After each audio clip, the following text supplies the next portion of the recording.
надо сходить в магазин. Что мы идем в магазин? За продуктами, за хлебом, да? За пивом. За пивом. Не, пиво мы пить не будем.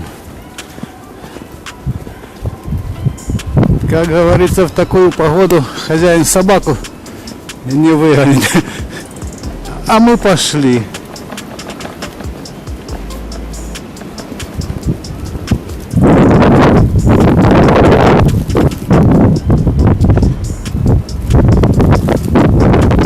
Вот, ребята, идем из магазина.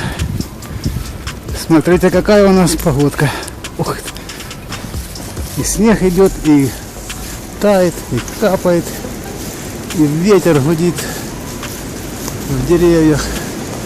Такие высокие деревья у нас выше дома, тополя. Так что какая сегодня у нас погодка. Опа.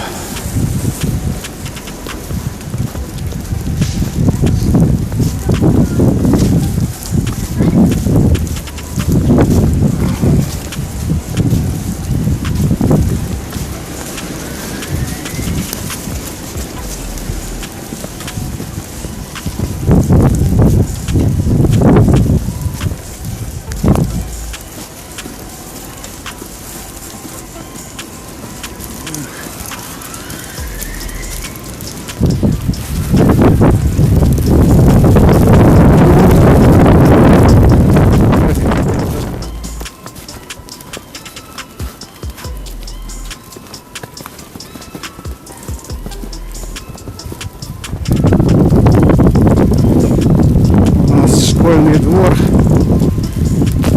Как снег идет красиво, но мокрый. Очень мокрый снег. Лужи под снегом.